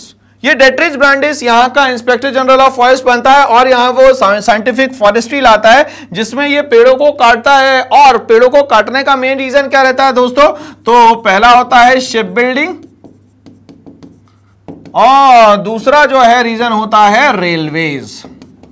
और ये दोनों ही किसके काम आएंगे? सिर्फ और सिर्फ किसके काम में आएंगे? ब्रिटिशर्स के काम आएंगे। उससे हमारा लेना देना कुछ भी नहीं है। तो यहां पे ब्रिटिशर्स आए और इनने सारे के सारे कांड कर दिए, ठीक है ना भाई। तो पहला एनवायरमेंटल डिग्रेडेशन जो है वो डिफॉरेस्टेशन के थ्रू हुआ। सॉइल इरोजन की बात करें तो सॉइल इरोजन का मतलब होता है टॉप लेयर अगर सॉइल की यहां से शिफ्ट हो जाए तो उसको बोलते हैं हम लोग यहां पे सॉइल इरोजन। टॉप लेयर जो है सॉइल की रिमूव हो जाए तो उसको बोलते हैं हम लोग यहां पे सॉइल इरोजन। इसके कारण जो सॉइल है वो क्या हो जाएगी? इनफर्टाइल हो जाएगी, ठीक है, जिसके कारण यहां पे अनप्रोडक्टिव लैंड जो है वो ज्यादा हो जाएगी दोस्तों, ठीक है ना। चलिए नेक्स्ट बात करते हैं falling level of the ground water level जो है धीरे धीरे करके नीचे चला जा रहा है। किसके कारण जा रहा है? तो मैंने आप लोगों को बताया था कॉन्क्रीट जंगल्स के कारण। तो अब जो रोड है वो किसके बन रहे हैं सर? आरसीसी के बन रहे हैं। आरसीसी का मतलब क्या हुआ? रीइंफोर्स कंक्रीट सीमेंट के बन रहे हैं, जिसके कारण जो पर्कोलेशन प्रोसेस होना चाहिए, पर्कोलेशन का मतलब हो गया दोस्तों यहां पे ये जो पानी गिर रहा है ये जमीन, ये जो मान लेते हैं ग्राउंड लेवल वाटर है तो ये मान लेते हैं लैंड एरिया, तो यहां से ये नीचे जाना चाहिए, मगर यहां पे आपने क्या डाल दिया सर? तो ये आपने आरसीसी डाल दिया। तो आरसीसी के कारण पानी जा ही नहीं पा रहा। इसके कारण जो वाटर लेवल है, ग्राउंड वाटर लेवल है, वो क्या नहीं हो पा रहा है? रिचार्ज नहीं हो पा रहा है और धीरे धीरे करके ड्रिंकिंग वाटर जो है वो हमारे पास कम होता चला जा रहा है। तो यहां तक की कहानी क्लियर हो गई ना दोस्तों। चलिए तो यहां पे हम लोगों ने 3 चीज तो समझ ली कि डिफॉरेस्टेशन क्या होता है, सॉइल इरोजन क्या होता है और falling level of ground water क्या होता है। अब हम लोग बात करेंगे, यहां पे एक लेयर आ रही है जिसको बोले डिप्लीशन ऑफ ओजोन लेयर। अरे सर ये ओजोन लेयर क्या होती है, कहां होती है, इसको हम लोग समझने की पहले कोशिश करते हैं। तो ये जो ओजोन लेयर होती है वो मेनली होती है स्ट्रेटोस्फीयर में। पहले तो हम लोग लेयर्स ऑफ अर्थ को समझ लेते हैं दोस्तों, फिर हम लोग आगे बढ़ते हैं यहां पे, ठीक है। चलिए तो सबसे पहली जो लेयर हो गई यहां पे, इसको मैं बोलता हूं यहां पे एक्सोस्फीयर। क्या बोलता हूं दोस्तों? यहां पे एक्सोस्फीयर।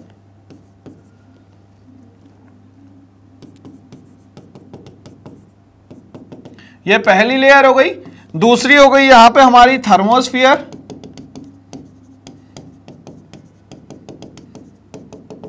तीसरी दोस्तों यहां पे हो गई यहां पे मीजोस्फीयर।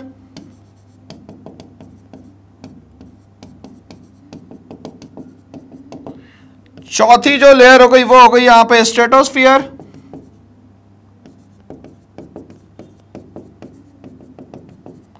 और जो आखिरी लेयर हो गई वो हमारी हो गई ट्रोपोस्फियर।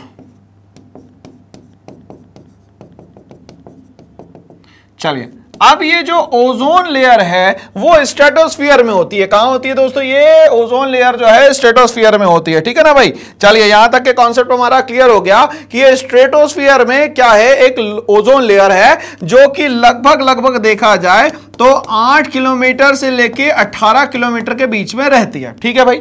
अब ध्यान से कॉन्सेप्ट समझिएगा। अब होता क्या है, ये जो सन की हमारे पास रेज आती है वो यूवी रेज होती है। चलिए भाई सन की जो रेज है वो कौन सी रेज है? यूवी रेज है, जिसमें से 51% जो है वो तो हमारे पास आती ही नहीं है और 49% हमारे पास आती है, ठीक है भाई। अगर मान लेते हैं ये लेयर ये यूवी रेज को नहीं रोकेगी तो हमारे यहां एक प्रॉब्लम क्रिएट हो सकती है जिसको हम लोग बोलते हैं दोस्तों यहां पे स्किन कैंसर, ठीक है भाई। अब यहां पे ध्यान से समझिएगा, हमारी बॉडी में एक पिगमेंट होता है जिसको बोलते हैं हम लोग मेलानिन। जो कि डार्क लोग होते हैं उनकी बॉडी में ज्यादा होता है, बट जो व्हाइटिश होते हैं उनकी बॉडी में ये मेलानिन का परसेंटेज जो है यहां पे कम होता है। तो अगर मान लेते हैं यहां स्ट्रेटोस्फीयर में ओजोन लेयर डिप्लीट हो गई तो हमें किससे बचना पड़ेगा भाई? तो हमें ये स्किन कैंसर से बचना पड़ेगा। बट कभी तो बाहर आओगे राजा, तो फिर तो पकड़ में आ जाओगे ना। तो यही कहानी यहां पे होती है। तो ये हमें लेयर्स भी याद करनी है। अब ध्यान से समझिएगा, तो ये जो ओजोन लेयर वो डिप्लीट हो रही है, क्यों हो रही है ध्यान से समझिएगा। अब यहां से एमिशन हो रहा है गैसेस का। अब ये एमिशन जो गैसेस का हो रहा है, इसमें से हम लोग CH4 जो कि मीथेन है, कार्बन डाइऑक्साइड, ठीक है, और CO कार्बन मोनोऑक्साइड, ये तीन मेन गैसेस को मैं ग्रीन हाउस गैसेस भी मान लेता हूं, जो कि कहीं ना कहीं पॉइजनस है। अब इन्हीं के कारण जब इस पे फोर्स पड़ेगा इन लेयर्स पे, तो धीरे धीरे करके ये जो परसेंटेज, ये 10 किलोमीटर का परसेंटेज दिख रहा है, ये कम होने लगेगा और इसके कारण हमें स्किन कैंसर भी हो सकता है। तो ये पूरा कॉन्सेप्ट समझना है, ओजोन लेयर क्या होती है, किस जगह पे होती है, कितने किलोमीटर्स पे होती है, और हम लोगों को ये समझ में आना चाहिए किसके एमिशन के कारण ये ओजोन लेयर डिप्लीट हो सकती है। Okay, and the combustion from the automobile, सबसे ज्यादा कंबशन ऑटोमोबाइल्स में होता है। अब ध्यान से समझिएगा, ऑटोमोबाइल के हम लोग यहाँ पे कंबशन को समझने की कोशिश करते हैं। ये यहां पे स्क्रीनशॉट ले लीजिएगा तो एग्जाम में काम आएगा दोस्तों आपको। चलिए ध्यान से समझिएगा, तो हमारे यहां जो इंजन्स हैं वो दो टाइप के होते हैं। पहला होता है पेट्रोल, दूसरा होता है यहां पे डीजल। ठीक है भाई, जो पेट्रोल है वो स्पार्क प्लग पे काम करता है और डीजल इंजन जो है वो प्रेशर पंप पे काम करता है। ठीक है भाई, अब ध्यान से सुनिएगा, क्योंकि ये स्पार्क प्लग सिस्टम पे काम करता है तो यहां पे 100% लगभग कंबशन हो जाता है, इसीलिए यहां पे पॉल्यूशन जो है वो कम से कम होता है। अब यहां पे क्या होता है, जब ये प्रेशर पंप पे काम करता है तो दोनों तरफ से प्रेशर बनाता है, बट यहां पे क्या होता है, पूरा फ्यूल जो है वो बर्न नहीं हो पाता। इसके कारण ये कहीं ना कहीं पॉल्यूशन तो क्रिएट करता ही है दोस्तों। और यहां पे जब ये अनबर्न्ड फ्यूल बाहर आता है, इसको हम लोग बोलते हैं कार्बन मोनोऑक्साइड। अब ये करता क्या है सर, तो ये अनइजीनेस क्रिएट करता है। अनइजीनेस में क्या होगा सर, तो वॉमिटिंग होने लगेगी। ठीक है, या तो इंसान बेहोश होकर भी गिर सकता है। इसीलिए जब आप बस स्टॉप पे खड़े होगे तो अगर बहुत सारी गाड़ियां खड़ी है तो बहुत सारे लोगों को वॉमिटिंग होने लगेगी, बेहोश होने लगेंगे। क्यों? क्योंकि जो कार्बन मोनोऑक्साइड है, ये जिसको हम लोग बेटा यहां पे बोल रहे हैं CO, ये हमारे ब्लड में डाइल्यूट हो जाएगी और हमारे ब्लड की जो फंक्शनिंग है उसको क्या कर देगी, यहां पे स्लो कर देगी। ये कॉन्सेप्ट हमें अच्छे से याद करना है। इसीलिए गवर्नमेंट ने कहा कि हमारी जो इंजन है उसको बहुत अच्छी क्वालिटी का बनाओ। तो आज हमारे यहां BS6 के इंजन आ रहे हैं जो कि बहुत मैक्सिमम फ्यूल को कंबस्ट करके, मतलब पूरा बर्न करके, फिर यहां पे जो आपका पोल्यूशन है वो कम से कम एमिट करने की कोशिश की जा रही है। तो ये BS6 जो है ये है भारत स्टेज 6, जिसमें इंजन्स को बहुत अपग्रेड किया गया है। कोशिश की गई है कि पोल्यूशन मिनिमम से मिनिमम इंडिया में हो सके। ठीक है, इसके अलावा क्या किया गया, तो रोड साइड जो यहां डिवाइडर्स होते हैं उन पे यहां पे प्लांट्स लगाए गए जो कि बहुत मैक्सिमम कार्बन डाइऑक्साइड को क्या कर सकते हैं, एब्जॉर्ब यहां पे कर सकते हैं। तो एग्जाम में ये भी काम आने वाला है दोस्तों। चलिए आगे बढ़ते हैं। इसी के साथ हम लोग क्या बोलता है, तो depletion of ozone layer O3 और combustion from the automobile causing extreme air pollution. अब हम लोग वाटर पोल्यूशन की बात करें तो जितनी भी इंडस्ट्रीज है वो कहीं ना कहीं जो पोल्यूटेंट है वो या तो रिवर में छोड़ देती है या तो वो किसी सी के साथ कनेक्ट कर देगी, ये तो पानी में जाएगा ही जाएगा। और हमें पता है कि 70% जो है अर्थ का स्ट्रक्चर वाटर से बना हुआ है, मैराइन एनिमल सबसे ज्यादा वाटर में। अब यहां पे जब ये पोल्यूशन जाएगा तो यहां पे ऑक्सीजन लेवल जो है वाटर में कम हो जाएगी, जिसके कारण बहुत सारे एनिमल्स की क्या हो सकती है, डेथ भी हो सकती है। तो ये कहीं ना कहीं एनवायरमेंटल डिग्रेडेशन की हम लोगों ने बात करी। अब हम लोग बात करते हैं यहां पे नेक्स्ट क्वेश्चन नंबर 12 आ गया है स्क्रीन पे आपके। For each of the items given in table 1.6 find out which country is at the top and which at the bottom. तो ऊपर नीचे बता रहे हैं भैया, कंट्री कौन सी आगे कौन सी पीछे, चलिए हम लोग बता देते हैं सर, बट जो जो टर्म यहां इस्तेमाल होंगे उसको हम लोग समझने की भी कोशिश करेंगे। ठीक है, 3 कंट्रीज का डिफरेंस दिया हुआ है यहां पे, श्रीलंका, इंडिया और म्यांमार। पर कैपिटा इनकम की बात करते हैं तो वो एवरेज इनकम किसी पर्सन की जो कि स्टैंडर्ड ऑफ लिविंग शो करती है, परचेजिंग पावर पैरिटी बताती है, जिसको हम लोग नेशनल इनकम को डिवाइड करने के बाद टोटल पॉपुलेशन से अर्न करते हैं, उसको बोलते हैं हम लोग यहां पे पर कैपिटा इनकम। तो यहां पे श्रीलंका जो है वो लीड कर रही है $4,390 के हिसाब से, और यहां पे म्यांमार जो है वो लीस्ट है 1027। लाइफ एक्सपेक्टेंसी एट बर्थ की बात करें, मतलब कि किसी बच्चे का अगर बर्थ हुआ है तो वो लाइफ की जर्नी कितने इयर्स की कर पाता है। फॉर एग्जांपल यहां पे इंडिया की माने 70 इयर्स की, तो इसको बोलेंगे life expectancy at birth. Sri Lanka की 74 है, इंडिया की 64 है, और म्यांमार की जो है वो यहां पे 61 है।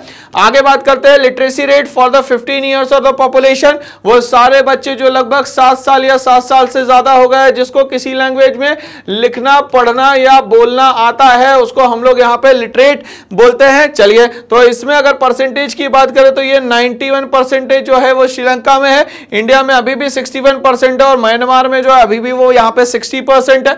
ग्रॉस एनरोलमेंट रेशियो की बात करें 3 लेवल्स पे, तो ग्रॉस एनरोलमेंट रेशियो का मतलब हो गया कि कितने बच्चों ने इस बार यहाँ पे एडमिशन लिया है। ठीक है भाई, स्कूल में, तो उसको बोलते हैं यहां पे ग्रॉस एनरोलमेंट रेशियो। अगर हम लोग बात करें यहां पे HDI, ठीक है, HDI का मतलब होता है भाई ह्यूमन डेवलपमेंट इंडेक्स। हो सकता है ये HDI हम लोग मेजर करें वर्ल्ड बैंक में, और वर्ल्ड बैंक को हम लोगों ने एक और नाम दिया था दोस्तों यहाँ पे IBRD, International Bank for Reconstruction and development, जिसमें रैंक की अगर हम लोग बात करें तो 93rd रैंक जो है वो श्रीलंका की है, 126 जो है यहाँ इंडिया की, और म्यांमार की जो है वो 130 है। तो हम लोगों ने यहाँ पे इसमें कंपैरिजन भी कर लिया और समझ में भी आ गया कि ये जो बेसिस बनाए गए हैं वो बेसिस यहां पे क्या होते हैं दोस्तों। चलिए आगे बढ़ते हैं, इसी के साथ हम लोग यहां पे आगे बोलता है पाकिस्तान, नेपाल और बांग्लादेश की अगर हम लोग बात करें तो पाकिस्तान में 225, लाइफ एक्सपेक्टेंसी 63, लिटरेसी रेट 50 और ग्रॉस एनरोलमेंट रेशियो 35, और HDI जो है वो 134 है। अब यहाँ पे HDI में हम लोग एक और बात याद कर लें दोस्तों कि ये जो कंट्रीज है वो कंट्रीज में 189 कंट्रीज में से रैंक्स देखी जा रही है। ठीक है ना भाई, 189 कंट्रीज में से बांग्लादेश देखिए यहाँ पे 1870 पे, नेपाल जो है 1490 पे है। लाइफ एक्सपेक्टेंसी में पाकिस्तान 63। अब यहां पे याद रखिएगा 75% जो लोग हैं पाकिस्तान में अर्बनाइज्ड एरिया में रह रहे, वहां पे रूरल एरिया कम है, बट इंडिया में 75% रूरल एरिया में रह रहा है, 25% जो है वो अर्बन एरियाज में रह रहा है। नेपाल में लाइफ एक्सपेक्टेंसी 62 है और बांग्लादेश में 63 है। लिटरेसी रेट की बात करिए हम लोगों ने 50% जो है पाकिस्तान और नेपाल में है, बट बांग्लादेश में ये है 41%। 3 लेवल्स की बात करें हम लोग ग्रॉस एनरोलमेंट रेशियो की स्कूल्स में तो 35 ये, 61 ये और 53 है। देखिए पाकिस्तान में स्कूल में जाने वाले लोगों की संख्या जो है वो कम है। यहाँ पे देखिए रेट 134 हो गया, ये 138 पे और 137 पे, मतलब लीड कौन कर रहा है दोस्तों, HDI के हिसाब से नेपाल कर रहा है। और HDI के लिए हम लोगों ने 3 चीज बोली थी, हेल्थ प्लस एजुकेशन प्लस पर कैपिटा इनकम, अगर इन तीनों को मिला लेंगे तो हमारा HDI का रैंक निकालना पॉसिबल हो जाएगा दोस्तों यहाँ पे। चलिए तो यहाँ पे ये कॉन्सेप्ट क्लियर हो गया हम लोगों को। कंट्रीज के बीच में हम लोगों ने क्या कर लिया भैया, कंपैरिजन करना सीख लिया। बट अब हम लोग यहाँ पे पूरा सर्वे करते हैं कि क्या क्या डिफरेंस यहाँ पे क्रिएट होता है। चलिए table 1.6 some data regarding India and its neighbour country, तो हमारे अगल बगल में जो पड़ोसी देश है उनसे हम लोगों ने क्या किया, कंपेयर किया। As per the per capita income US top country Sri Lanka is $4930। Bottom country की बात करें तो म्यांमार है 1027। ये डिफरेंस क्रिएट हो गया पर कैपिटा इनकम पे। कंसीडरिंग द लाइफ एक्सपेक्टेंसी, कोई बर्थ करने के बाद कितने साल सर्वाइव कर पाता है, इसको बोलते हैं यहाँ पे लाइफ एक्सपेक्टेंसी। तो यहाँ पे टॉप कंट्री जो है वो श्रीलंका है 74 ईयर्स, बॉटम पे म्यांमार है 61। अब इसका बेसिक रीजन क्या है सर कि यहां पे लाइफ एक्सपेक्टेंसी कम है, कहीं अच्छी है? तो एक ही कारण हो सकता है, यहां हेल्थ स्टेटस जहां अच्छा नहीं होगा वहां पे ये नुकसान होगा। लिटरेसी रेट की बात करिए हम लोगों ने, 7 या 7 साल से जो भी बच्चा ज्यादा हो, रीड राइट और स्पीक करना आता हो, उसको हम लोग बोलते हैं यहां पे क्या भाई, लिटरेसी रेट। तो टॉप कंट्री जो है इसमें श्रीलंका है, 91% यहां पे लिटरेसी रेट आ रहा है, और बॉटम कंट्री जो है वो बांग्लादेश है, सिर्फ 41% यहां पे आ रहा है भाई कंपेयर करने पे। ग्रॉस एनरोलमेंट रेशियो, स्कूल में जाने वाले बच्चों की जो संख्या है वो कैसी होगी भैया? टॉप कंट्री जो इसमें श्रीलंका है, लगभग 69% मान ले हम लोग, और बॉटम पे जो है वो सिर्फ और सिर्फ पाकिस्तान है जो कि 35% पे रुक गया है। बात करें हम लोग एचडीआई रैंक पे, तो टॉप कंट्री जो है 93 है, और जो बॉटम कंट्री है वो है 138, और इसमें हम लोग जो कंपैरिजन करने वाले हैं वो कंपैरिजन होगा दोस्तों 189 कंट्रीज में से। मैंने बोला था 9 1 9 9 2 18, तो कितनी कंट्री भैया? 189 कंट्रीज में से यहां पे 93rd नंबर पे जो नाम है वो श्रीलंका का है, और नेपाल का जो है वो 138 नंबर पे है। दोस्तों यहां तक के कॉन्सेप्ट क्लियर हो गया है क्या? चलिए इसी के साथ हम लोग नेक्स्ट क्वेश्चन पे आते हैं। स्क्रीन पे आ चुका है question number 13। The following table shows the proportion of undernourished adult in India. अब ये अंडर नॉरिश्ड जो है उसको कैसे आप मेजर करते हैं, ध्यान से समझिएगा। इसके लिए मैंने एक आपको टूल बताया था जिसको हम लोग बोलते हैं दोस्तों यहां पे बॉडी मास इंडेक्स। ठीक है, बॉडी मास इंडेक्स में हम लोगों ने पैरामीटर रखा था सर 18.5 से लेके 25। अगर इससे कम है तो वो अंडर नॉरिश्ड है, और इससे ऊपर है तो ये ओबेसिटी में, मतलब इसके बीच में होगा तो ही वो सही माना जाएगा। ओके, तो ये बात याद रखिएगा बॉडी मास इंडेक्स की मेरी। आगे बढ़ते हैं इसमें। ये बोलता है the following table show the proportion of undernourished adult in India, मतलब 18.5 से नीचे वालों की बात हो रही है sir. It is based on a survey of various states for the year 2001। एक सर्वे किया गया 2001 में। Look at the table and answer the following question. चलिए बताते हैं भाई। सबसे पहले केरला की बात करें तो 22% मेल, फीमेल 19%, कर्नाटका 36%, ये 38%, मध्य प्रदेश 43% और 42%। ऑल स्टेट्स में अगर देखा जाए तो ये 37% और ये 46% है। चलिए अब बोलता है कंपेयर करिए nutritional level of people of Kerala and the Madhya Pradesh. ठीक है भाई, न्यूट्रिशनल लेवल पे हम लोगों को केरला और मध्य प्रदेश को मेजर करना है। ठीक है भाई, ओके। आगे बात करते हैं। Can you guess why around 40% of the people in the country are undernourished? क्यों है अंडर नॉरिश्ड? मतलब कहीं ना कहीं इन्हें बैलेंस्ड डाइट जो है वो नहीं मिल रही है, मतलब प्रोटीन, विटामिन, इन सब का जो कॉम्बिनेशन होना चाहिए वो यहां पे नहीं मिल पा रहा। Even though it is argued country, describe in your own words. अब हमें अपने शब्दों में बताना है कि ऐसा क्यों होता है। हर स्टेट में कुछ अंडर नॉरिश्ड होता है, कुछ नॉरिश्ड होता है, कुछ ओबेसिटी में होता है, ऐसा क्यों? What is the basic reason behind it? इस पे हम लोग चर्चा करेंगे। The nutritional level of people of Kerala is quite higher than the people both males and females of Madhya Pradesh. ये समझ में आया कि न्यूट्रिशनल लेवल जो है केरला का वो बड़ा है, ज्यादा है। कहां से कंपैरिजन करते हैं सर? मध्य प्रदेश से। तो पहला क्या हो गया sir? Kerala versus Madhya Pradesh. Okay, their ratio of undernourished is less than that of Madhya Pradesh. जो रेशियो है वो क्या है? यहां पे कम है।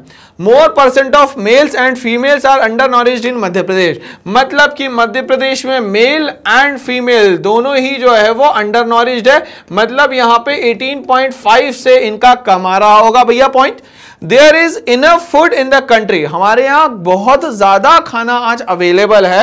Even then 40% of the people in the country are undernourished because, कारण क्या है? इनको सही समय पे खाना नहीं मिल पाता, उसका हम लोग अभी बात करते हैं भाई। क्यों नहीं मिल पाता इनको खाना? Number 1, a large number of people are so poor that they cannot afford nutritious food। यहां पे बहुत ज्यादा पॉपुलेशन होने के कारण, पॉपुलेशन एक्सप्लोजन होने के कारण न्यूट्रिशियस फूड जो है इन तक के नहीं पहुंच पाता।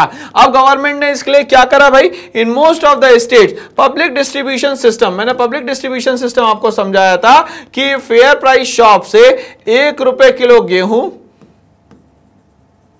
और 2 रुपए किलो चावल ये प्रोवाइड किए जाएंगे, और यहां पे राइट टू फूड की बात भी करी गई। ओके, चलिए। Does not function properly. अब ये बोल रहा है पीडीएस जो है वो सही से काम नहीं कर पा रहा। और पीडीएस को मैंने दो पार्ट में डिवाइड किया था, आरपीडीएस रिवैम्प पब्लिक डिस्ट्रीब्यूशन सिस्टम और टारगेटेड पब्लिक डिस्ट्रीब्यूशन सिस्टम, जो कि 1992 और 1997 से काम कर रहे हैं। ठीक है, रिवैम्प पब्लिक डिस्ट्रीब्यूशन सिस्टम में वो आइसोलेटेड एरिया जहां पे पहुंचना बड़ा ही मुश्किल है, माउंटेनियस रीजन, वहां पे भी पब्लिक डिस्ट्रीब्यूशन सिस्टम चल रहा है। और ये टीपीडीएस जो है हम लोगों ने पॉवर्टी लाइन बनाई थी, जिसको हम लोगों ने बोला था बिलो पॉवर्टी लाइन और अबव पॉवर्टी लाइन। तो वो सारे लोग जो बिलो पॉवर्टी लाइन से हट चुके हैं वो सबको हम लोग यहां पे टारगेटेड पब्लिक डिस्ट्रीब्यूशन सिस्टम में कंसीडर कर सकते हैं। Does not function properly and poor people can not get food item at the cheaper rates. और इनको न्यूट्रिशियस फूड जो है वो कम रेट पे नहीं मिल पाता। दोस्तों यहां पे आगे बात करते हैं, there is a lack of education and the health facility. अब एजुकेशन के लिए गवर्नमेंट ने क्या करा सर, यहां पे तो एजुकेशन के लिए सरकार ने बनाया आरटीई 2002, क्या राइट टू एजुकेशन एक्ट 2002, जिसमें 6 to 14 ईयर्स के बच्चे को फ्री एंड कंपलसरी एजुकेशन देने की बात करी गई। हेल्थ फैसिलिटीज के लिए यहां पे क्या करा सर, तो प्राइमरी हेल्थ सेंटर खोले गए, आशा वर्कर्स को अपॉइंट किया गया और कहा गया कि इन तक के बेसिक फैसिलिटीज पहुंचनी चाहिए। वैक्सीनेशन के लिए मिशन इंद्रधनुष चलाया गया।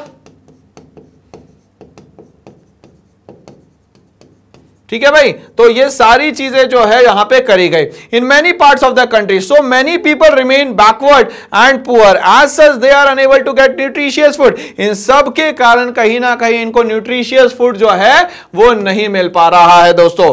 ठीक है भाई, यहां तक के कहानी हमें समझ में आ गई और ये 13 क्वेश्चन के साथ हमारी समाप्ति होती है। एनसीईआरटी क्वेश्चंस के सॉल्यूशन को हम लोगों ने डिस्कस किया, जो चैप्टर नंबर 1 डेवलपमेंट का था।